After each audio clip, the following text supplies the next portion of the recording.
You are born the most capable predator in this building. You are also completely blind, completely deaf, and the size of a tea bag. These two facts are going to define the next 15 years of your life. Day 1.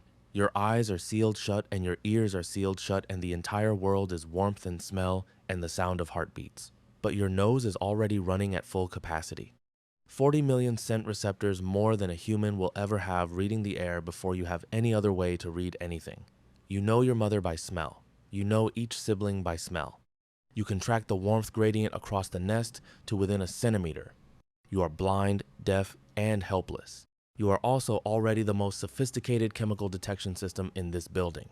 Week 2. Your eyes open. The world arrives all at once. Shapes, light, the blur of your mother's face, the movement of siblings. Your ears unseal 4 days later, and the sound arrives on top of all of it. The creak of the room, the hum of something electrical in the wall, your mother's breathing. Every single thing is new and enormous, and you have no way to know yet which of it matters. Your legs don't work properly. You fall over. You get up. You fall over again.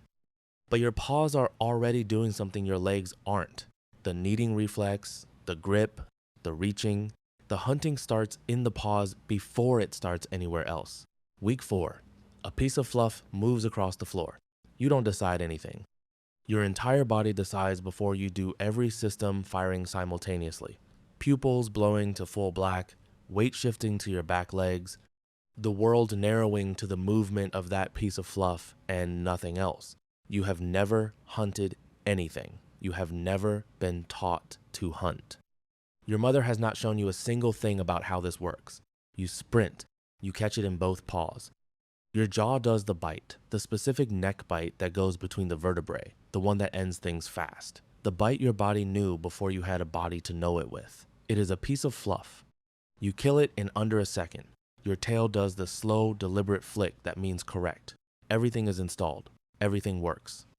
You are 4 weeks old, and you are already exactly the animal you were built to be. Month 2. A human comes and takes you home. You were born in a house with a garden and a field beyond it, and the smell of open ground coming through every window. You are taken to a flat. You assess it in 20 minutes. Every corner, every surface, every window.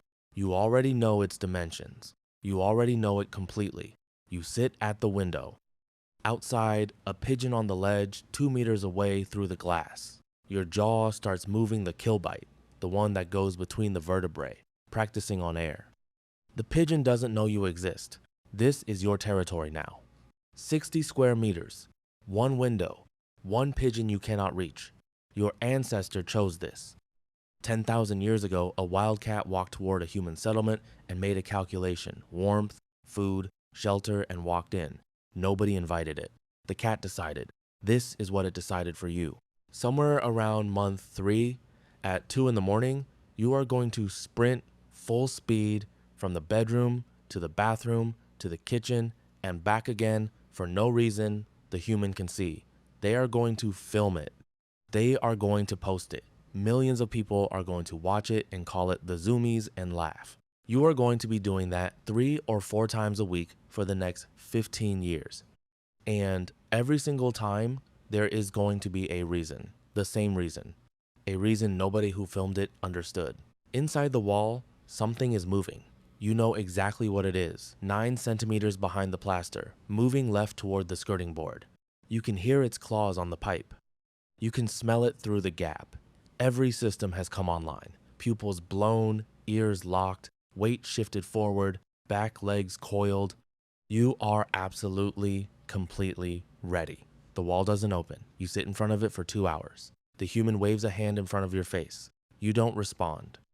They post a video: my cat has lost his mind. You have not lost your mind. You are doing exactly what your mind was built to do. The mind just didn't come with a wall. At 3 a.m., your body wakes you up and says, now. Not a sound, not a movement.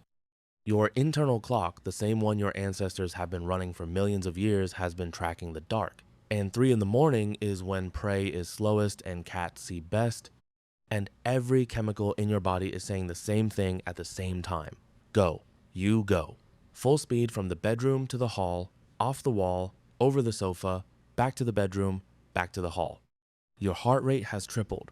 Your pupils are all the way open. Your body is doing everything it was ever built to do, moving fast through territory, reading every corner, covering ground. There is nothing to catch. There is never anything to catch. 4 minutes. Then it stops. You sit in the middle of the hall, breathing. You lick a paw once. You go back to sleep. The human is standing in the doorway. They have filmed it on their phone. In the comments, 8,000 people are going to write, "Why do cats do this?" You do this because you are a predator whose hunt signal fired into an empty flat in the middle of the night and your body had no way to finish the sequence except to run. You do this 3 or 4 times a week for 15 years. If your cat does this, drop in the comments. I want to know how many of you have been filming this without knowing what it was. There are good years. The flat finds its shape.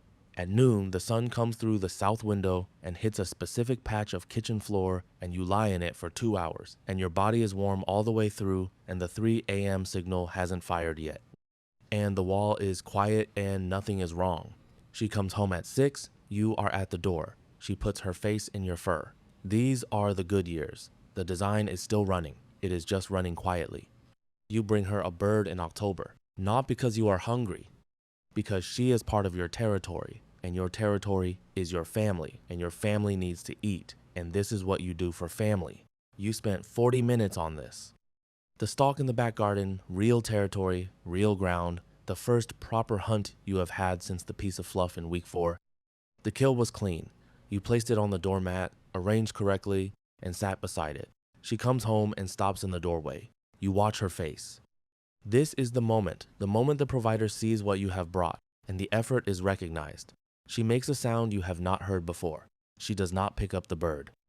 She backs away from it. You have given her the best thing you know how to give, the fullest expression of care your design contains. This is love in the only language you were built to speak. She puts it in a bag and puts the bag in the bin. You sit on the doormat for a while after. You watch where the bag went. You have not understood what happened, but when she comes over and strokes you once on the head, you allow it. You always allow it. At 11 years old, you still go out before dawn. Your joints feel the cold now, the left hip, especially on wet mornings. But you go anyway. The garden at 5 a.m. is still the garden at 5 a.m. The long grass at the fence, the cold air full of information your nose is still perfectly capable of reading. You go still, full lock. The weight shifts, the pupils go wide, the jaw begins, the movement it always begins when prey is close. Your body doesn't know it's 11. Your body is exactly what it always was. The same body that killed the piece of fluff in week 4. Unchanged. The bird is in the grass. You stalk it for 4 minutes. You miss. Not by much. You were fast. You are still fast. But not quite as fast as the bird. You sit in the wet grass. She comes to the back door and calls your name. You have known this sound for 11 years, the specific frequency of it, the way it rises at the end. You turn and go to her. She picks you up, both arms, her face pressed into the top of your head. The warmth comes through her coat. Your purring starts before you decide anything. The hunt is still there. It will always be there. It just didn't work this morning. This does. There are 600 million domestic cats on Earth. Every single one of them started like this. Blind in the dark, nose already running, eyes opening in week 2. The prey drive firing in week 4 on whatever moved a piece of fluff, a shadow, a fly, and then a human, and a flat, and a wall, and a window with birds on the other side of it. Every single one of them is doing this right now. Somewhere a cat is sprinting through an empty flat at 3 a.m. with nowhere to go. Somewhere a cat has brought something dead to a human it considers family and is sitting on a doormat watching where the bag went. The design was built for a different world. It runs in this one anyway. If you have a cat, go look at it right now. Really look at it. Because that thing sleeping on your sofa killed its first prey in week 4 and has been trying to kill things for you ever since. And that might be the most loyal thing any animal has ever done.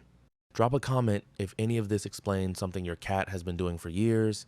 And if you want to see another animal whose life is even harder, it's right there.